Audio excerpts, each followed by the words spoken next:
Now we want to look at Psalm 139.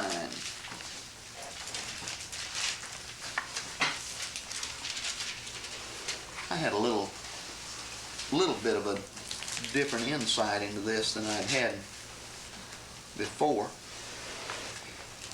What does this psalm teach us about God? The main characteristics. God is there. He is there. You can't hide anything from Him. Okay. The presence of God, and what else would you say? Power. Holiness. Power. All-knowing. No, there's something better. No, knowledge. That's the meaning of omniscience up there. The omni is all. Omnipresence and omniscience. God's omnipresence and omniscience is the title that is given to this psalm. Now, it is brought out, we're going to read it, but these things are brought out in a forceful way. That God is everywhere. He cannot be escaped. And He knows man's thoughts. He knows all his deeds. But, let me ask you to think about this. What effect has this had on this man who writes about this? Is he terrified over it? I don't believe there's a single element of that here, is there? Of being terrified at the presence of God. But there are other things. This is a source of confidence for him. And he really feels a boldness about it. God is his protector, and He is everywhere. And no matter where he goes, God is his protector. He is always in the presence of God. And I think it's a very positive thing that he feels about this. Now this, it would have to be somebody who lives in right relation with God who would feel this way about the presence of God, because it could be, on the other hand, a terrifying thing. And it is a thing when we commit sins that terrorizes our consciences. But here's a man living in fellowship with God, and he struggles with powerful enemies, but he knows God is there. He knows all, knows everything about him. All right, let's read it.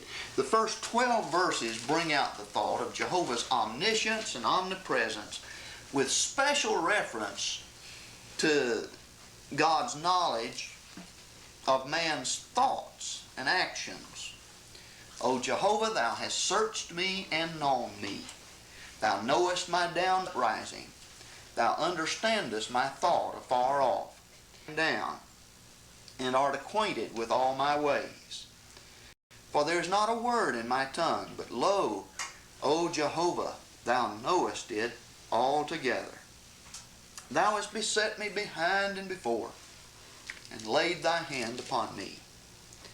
Such knowledge is too wonderful for me. It is high. I cannot attain unto it. Then what follows from 7 to 12, the point is made that there is simply no escape from the presence of God. Whither shall I go from Thy Spirit? Or whither shall I flee from Thy presence? If I ascend up into heaven, Thou art there. If I make my bed in Sheol, behold, Thou art there. If I take the wings of the morning and dwell in the uttermost parts of the sea, even there shall Thy hand lead me, and Thy right hand shall hold me. If I say, surely the darkness shall overwhelm me, and the light about me shall be night, even the darkness hideth not from Thee.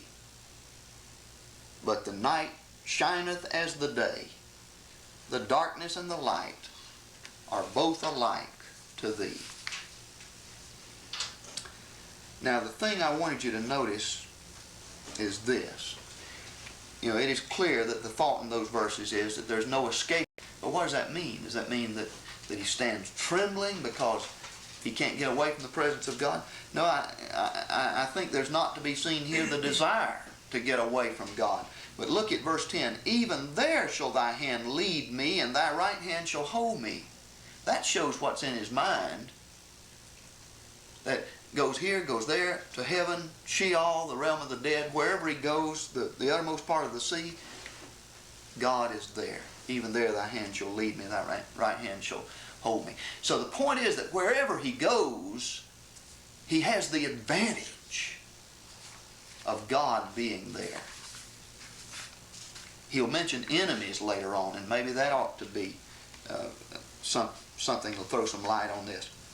Verses 13 to 18 rather, point out that these attributes belong to God as the Creator. It's not surprising that he is characterized by this kind of knowledge of man, this kind of presence and knowledge about man, because he created man. For thou didst form my inward parts, thou didst cover me in my mother's womb. I will give thanks unto thee, for I am fearfully and wonderfully made. Wonderful are thy works, and that my soul knoweth right well. My frame was not hidden from thee when I was made in secret, and curiously wrought in the lowest parts of the earth. Thine eyes did see mine unformed substance, and in thy book they were all written, even the days that were ordained for me, when as yet there was none of them. I don't think that means that God has so determined every day of a man's life that that nothing can happen to make it any different. This is the thing that the Calvinistic commentaries see on this verse. But consider, for example, the Apostle Paul. In Galatians 1, he says that God separated me even from my mother's womb. So, as the prophets often said, God had them in mind. He had Jeremiah in mind from his mother's womb for a work. But in Acts 26, in his speech before Agrippa, he tells the story of his call on the road to Damascus, and he says, I was not disobedient to the heavenly vision. So God had a plan for Paul. But Paul was a creature of free will. He could be obedient, he could be disobedient. And we see many instances of where people rise up in rebellion against God, and he cannot fulfill the thing in their lives that he wants to do. In a positive way, he does something with them, but perhaps cannot use them because they will not be obedient. So it seems to me that Saul of Tarsus is a good illustration of how this principle works itself out. He goes on, how precious also are thy thoughts unto me, O God, how great is the sum of them. If I should count them, they are more in number than the sand. When I awake, I am still with thee. So this is not something that terrorizes him, this knowledge of God. He says every thought of God is something precious to me. How precious are your thoughts? How great the sum of them. And so in 19 to 24, there's the practical bearing of this doctrine of God. One may be certain of the destruction of the wicked, of God's enemies, who are also the enemies of his people. Surely thou wilt slay the wicked, O God. Depart from me, therefore, ye bloodthirsty men, for they speak against thee wickedly, and thine enemies take thy name in vain. Oh, David is so conscious of this because his heart has been full of the majesty of God.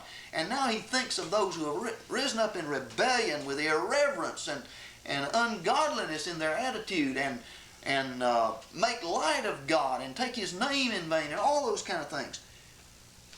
God being such a one as he is, there is no way men can do that without suffering the consequences of it. And God's people enter into God's feeling about that. Verse 21, do not I hate them, O Jehovah, that hate thee? And am not I grieved with those that rise up against thee? I hate them with perfect hatred. They are become mine enemies. I think that what he is saying here is that if a man loves God and is going to be devoted to God as David was that he cannot just look with indifference upon men who rise up as enemies of God and curse God or take his name in vain and those kind of things. He cannot love God with his whole heart without hating this kind of opposition to God.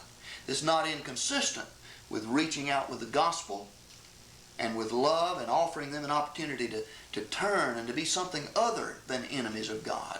But we do not have proper respect for the majesty of God if we do not share God's hatred for the wrongdoing that we see in the worldly and the profane. Now he turns and prays at 23 and 4, "Search me, O God, and know my heart. Try me and know my thoughts, and see if there be any wicked way in me, and lead me in the way everlasting." So here's another application of this omniscience of God, this knowledge of God. He wants God to make use of that, to look and to see if there's anything in him that is going wrong. Let me know it and lead me in the way everlasting. It's this kind of man who feels this way about the presence of God. And this is the thing that we want to feel, I think.